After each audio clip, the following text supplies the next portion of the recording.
Oi, pessoal. Bem-vindos a mais um Concurseja. Hoje a gente vai mergulhar em dois conceitos que são, assim, a base para quem está começando a entender o direito, sabe? Direito objetivo e direito subjetivo. Podem parecer nomes meio complicados, né? Mas olha, entender a diferença é crucial.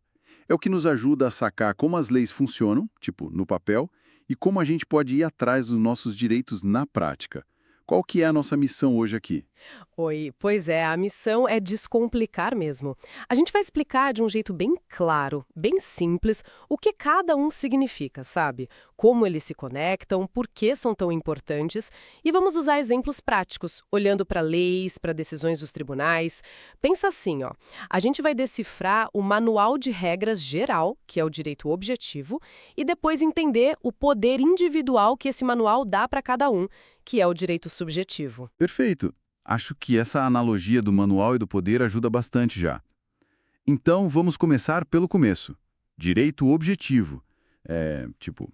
São as regras do jogo que valem para todo mundo. Aquele livrão de regras. Exatamente. É uma ótima forma de pensar. O direito objetivo é todo o conjunto de normas jurídicas que estão valendo num país. Pensa assim: a Constituição Federal, o Código Civil, o Código Penal, leis trabalhistas, decretos, tudo isso.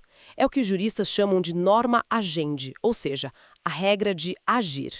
É uma norma que o Estado coloca para organizar a sociedade, para dizer como as coisas devem funcionar, né? E importante, ela não é para uma pessoa específica, João ou Maria, é geral. Entendi. Então ela se aplica a todos de forma meio impessoal. Isso, impessoal. E aí entram as características que ajudam a definir bem o direito objetivo.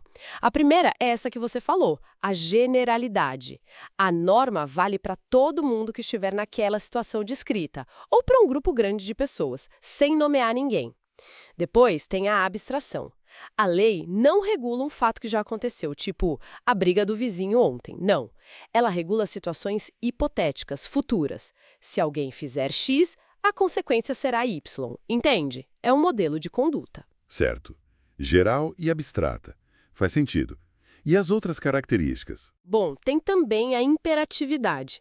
A norma não é um conselho, né? Ela impõe uma conduta, um dever, é um comando. E geralmente vem junto com uma sanção, uma consequência se você não cumprir. Multa, prisão, perda de um direito e, por fim, a hierarquia. As normas não são todas iguais em força. Existe uma ordem, uma pirâmide, sabe? A Constituição está lá no topo. Nenhuma lei ou regra pode contrariar a Constituição.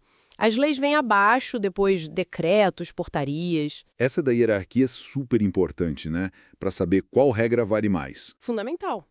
E de onde vêm essas normas objetivas? As fontes, né? A principal fonte, claro, são as leis, feitas pelo Poder Legislativo, deputados, senadores. Mas não é só isso. A gente tem também a jurisprudência, que são as decisões que os tribunais tomam repetidamente sobre o mesmo assunto. Elas acabam virando um entendimento consolidado, quase uma regra. Tem os costumes, que são práticas sociais aceitas como obrigatórias, embora hoje menos comuns como fonte principal. E os princípios gerais do direito, que são aquelas ideias fundamentais que inspiram todo o sistema jurídico, tipo boa-fé, dignidade da pessoa humana. Legal. E um exemplo bem claro de direito objetivo para fixar. Um exemplo clássico é o famoso artigo 5º da nossa Constituição Federal, quando ele diz: todos são iguais perante a lei, sem distinção de qualquer natureza. Isso é puro direito objetivo. É uma regra geral, vale para todo mundo.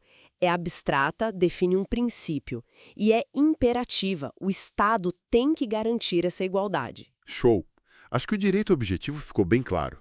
É a regra do jogo, o manual geral, abstrato, imposto para todos. Mas aí, onde que eu, indivíduo, entro nessa história? É aí que vem o direito subjetivo. Perfeito, é exatamente aí.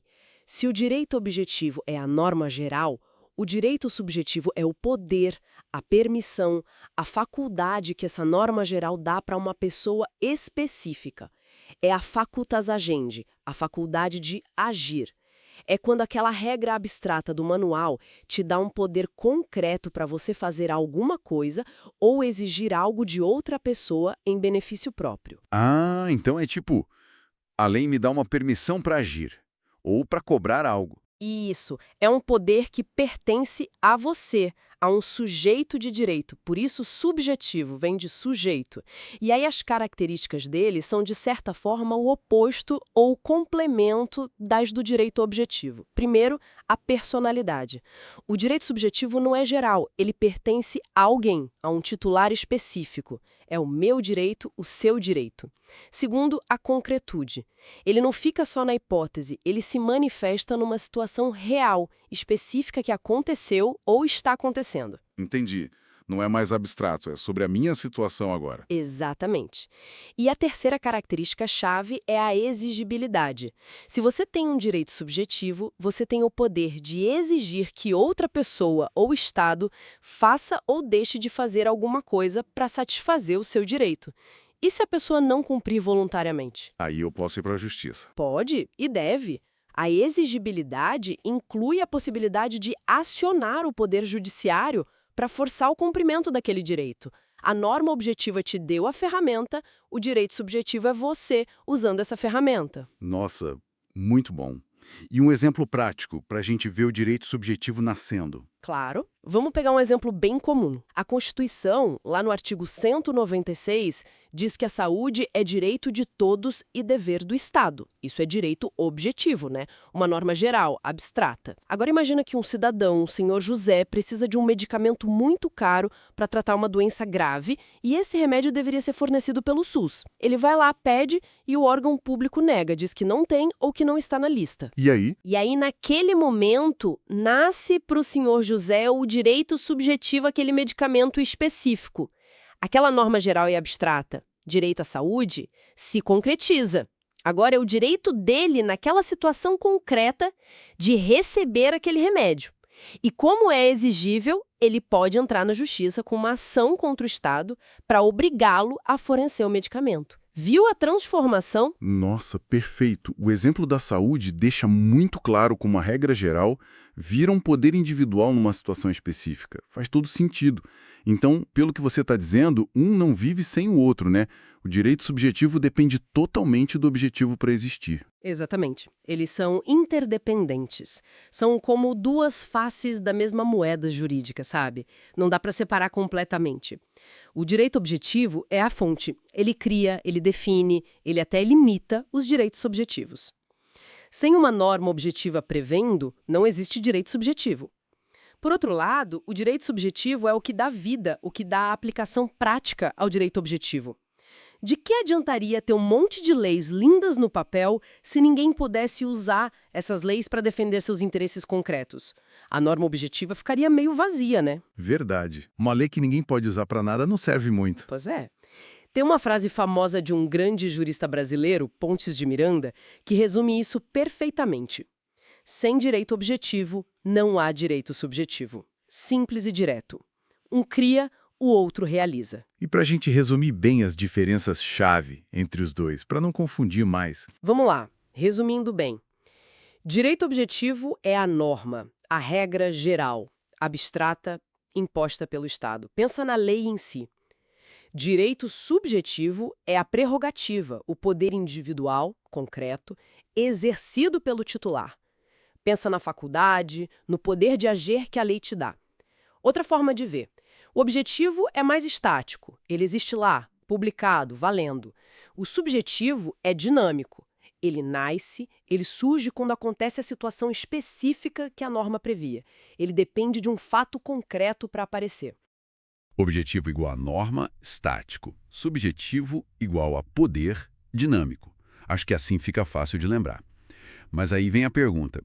Por que essa distinção toda, que parece meio teórica, é tão importante na prática?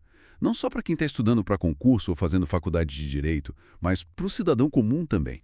É crucial por vários motivos. O principal é que entender essa diferença define como um direito que está lá, escrito na lei, pode ser realmente exercido, pode ser cobrado na vida real. Saber que você não tem apenas deveres perante o Estado e a sociedade, mas que as leis também te dão poderes de exigir coisas, é a base para exercer a cidadania de forma ativa, sabe? É entender que você pode ir atrás do que é seu por direito. Faz sentido. Não adianta a lei garantir algo se a gente não souber que pode cobrar aquilo. Exatamente. E para quem trabalha com direito, então nem se fala. Advogados, juízes, promotores, o dia a dia deles é lidar com direitos subjetivos sendo discutidos, pedidos, negados, concedidos. É o pão de cada dia. Identificar qual direito subjetivo está em jogo num caso é o primeiro passo para qualquer análise jurídica. Poderia dar mais alguns exemplos para a gente ver isso funcionando em outras áreas? Claro. Vamos pensar no direito do consumidor. Existe o Código de Defesa do Consumidor, que é um monte de direito objetivo, certo? São as regras gerais que protegem o consumidor. Aí você vai lá e compra, sei lá, uma geladeira. Chega em casa, liga e ela não funciona. O Código Direito Objetivo te dá várias garantias. Nesse momento, nasce para você o direito subjetivo de exigir o conserto ou a troca do produto ou até a devolução do dinheiro, dependendo do caso e do prazo. Você pode ir na loja e exigir isso baseado na lei. Entendi. A lei geral me deu um poder específico naquela situação da geladeira quebrada? Perfeito. Outro exemplo, propriedade. A Constituição, artigo 5º, 22, garante o direito de propriedade. Isso é direito objetivo. Agora imagina que alguém invade o seu terreno. A lei objetiva, nesse caso, o Código Civil e o Código de Processo Civil, te dá o direito subjetivo de entrar com uma ação na justiça, uma ação possessória, para pedir para o juiz tirar o invasor de lá e te devolver a posse. É o seu poder de defender sua propriedade. E o acesso à justiça que você mencionou antes? Sim, é um ótimo exemplo também. O artigo 5º, inciso 35 da Constituição diz que a lei não excluirá da apreciação do Poder Judiciário lesão ou ameaça a direito. Isso é direito objetivo, uma garantia geral. Quando você se sente lesado ou ameaçado em algum direito seu e decide entrar com o processo, você está exercendo o direito subjetivo de acesso à justiça, que deriva daquela norma objetiva. É o poder de bater na porta do judiciário e pedir uma resposta. Fica bem mais claro mesmo com esses exemplos variados. A gente começa a ver essa dupla objetivo-subjetivo em tudo quanto é situação, né? Exatamente. Eles estão por toda a parte no mundo jurídico. Entender essa dinâmica é realmente destravar uma parte fundamental do raciocínio do direito. Muito bom. E agora, para a gente fechar essa nossa conversa, que tal uma reflexão final? Algo para a gente pensar um pouco mais sobre o tema? Com certeza. Uma coisa importante para a gente pensar é que o direito subjetivo, esse poder individual que a norma nos dá, ele não é, digamos, absoluto.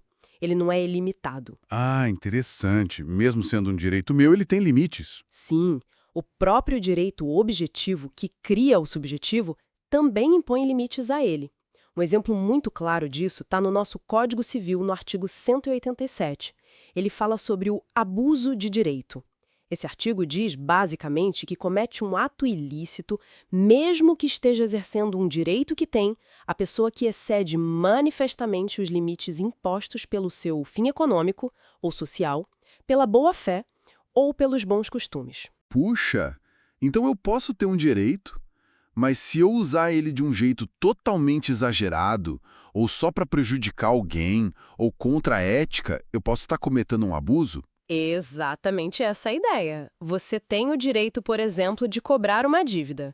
Mas se você faz isso de forma vexatória, humilhando o devedor publicamente, talvez você esteja abusando do seu direito de cobrança.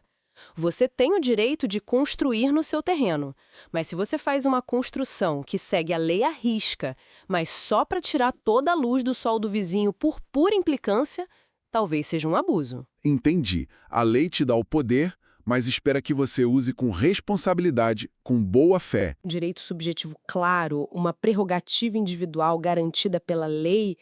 Como a gente garante que o exercício desse direito seja legítimo, que ele não vá prejudicar indevidamente os direitos de outras pessoas ou até mesmo o interesse da coletividade? Onde que o direito objetivo, através de cláusulas gerais como essa do abuso de direito ou da função social da propriedade, por exemplo, traça essa linha. É uma linha bem tênue, né, entre exercer meu direito e começar a abusar dele. Fica aí a reflexão. Excelente ponto para a gente pensar a tensão entre o poder individual e os limites sociais, né? Muito bom. Bom, acho que com isso a gente cobriu bastante coisa hoje. Chegamos ao fim dessa nossa análise sobre direito objetivo e subjetivo.